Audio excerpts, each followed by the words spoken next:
The UK government has just given a new update on the 10 years proposed ILR route in response to the petition, which over 157,000 people have signed, requesting the government to not implement the rule.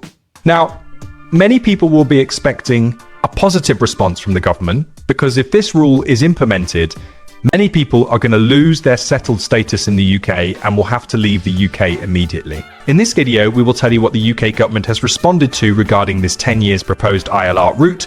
So, make sure you watch till the end. Subscribe to our... Before we get to the response, it's important to first understand what led to the petition that is made. In May 2025, the government published a white paper called Restoring Control over the Immigration System. It proposed some changes to reduce net migration, including making it more difficult for migrants to qualify for... Today we publish a white paper on immigration, a strategy absolutely central to my plan for change that will finally take back control of our borders. Between 2019 and 2023, net migration quadrupled until in 2023 it reached nearly 1 million. That's about the population of Birmingham, our second largest city. That's not control, it's chaos. A one-nation experiment in open borders. Today, this government is shutting down the lab.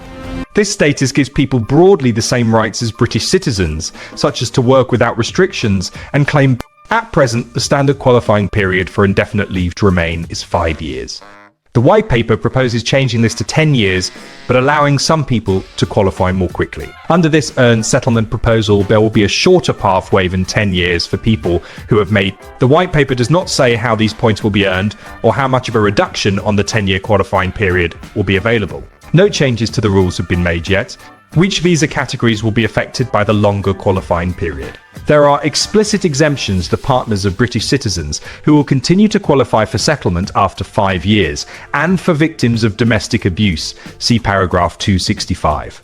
In addition, people with post-Brexit residence rights under the EU settlement scheme have the right to permanent residence after 5 years under Article 15 of the UK-EU withdrawal agreement. The government has not confirmed whether other immigration routes with a 5-year pathway to permanent residence will be exempt. Asked whether people with a Hong Kong British national overseas visa would be affected, the Minister for Migration and Citizenship stated, "We will be consulting on the earned settlement scheme later this year and will provide details of how the scheme will work after that, including which immigration routes it will apply to."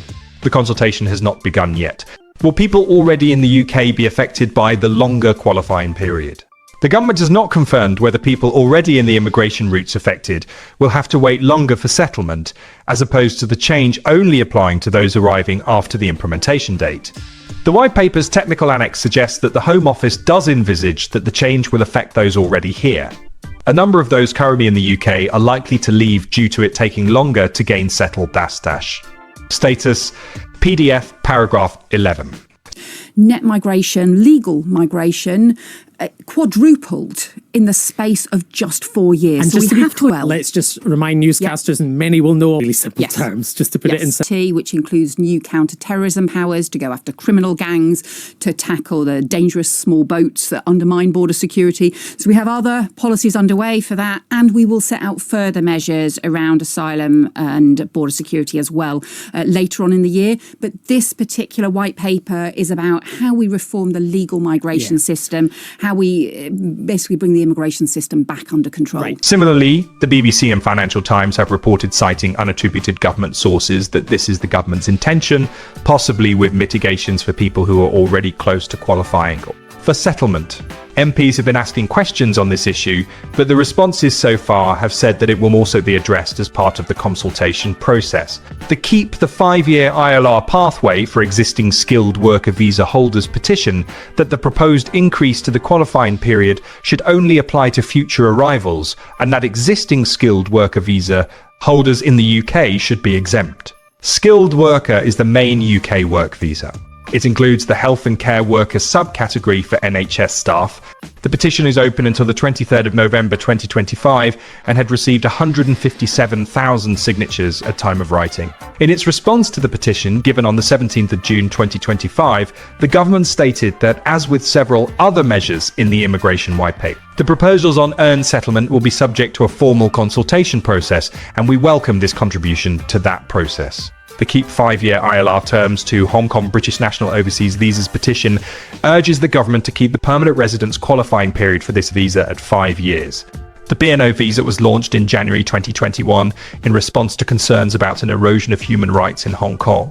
The petition is open until the 25th of December 2025 and had received 108,000 signatures by August 2025.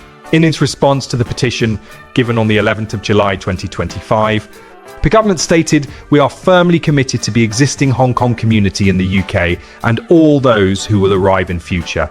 Further details of measures in the immigration white paper will be set out in due course." The Migration Observatory, an immigration research project based at Oxford University, has said that a 10-year route to settlement would make the UK more restrictive than most other high-income countries, and that the impact on migration numbers is likely to be limited. It added that a longer route to settlement would come with a trade-off between the financial benefits of higher immigration fees for the government and the negative effects on the integration and well-being of migrants. The Institute for Public Policy Research, IPP, has urged the government to provide clarity for the estimated 7 million people in the UK awaiting permanent residence who are now in limbo as they do not know what the new rules will be, how they will be affected, or how long they will have to wait to get settlement and citizenship. The IPR has also argued that lengthening the route to settlement risks holding up migrant integration and significantly expanding the group of people in the UK with insecure status. In a letter to the Home Secretary, the charity Hong Kong Watch stated that changing the eligibility criteria for ILR would be a grave reneging on promises made by the UK government to the British nationals of Hong Kong, and that the government should ensure that the original commitment made to BNO Hong Kongers in 2020 is upheld. Benedict Rogers, the co-founder of Hong Kong Watch, has warned of the challenges BNO Hong Kongers would face if the eligibility criteria for ILR is changed. Now is not the time for the UK to back away from its promises to Hong Kongers. Extending the waiting time for ILR to 10 years would pull the rug from under those who have sacrificed so much to build a new life here. It would leave them unprotected by British consulates when travelling abroad, unable to withdraw their retirement savings from Hong Kong, and ineligible for home fee status at UK universities, pricing many out of higher education. The Social Market Foundation has argued that the government is partly motivated by the fiscal cost of the access to welfare entitlements which ILR provides. It points to reported observations by Angela Rayner, the Deputy Prime Minister, that migrants who have spent 5-10 years in the UK generally receive access to a broad range of welfare entitlements, and those who arrived in the UK during the period of very high immigration in the past few years will become eligible for indefinite leave to remain over the course of this Parliament. What are your thoughts on this? Share in the comment section below, and don't forget to subscribe to our channel for upcoming updates. Thanks, and have a great day.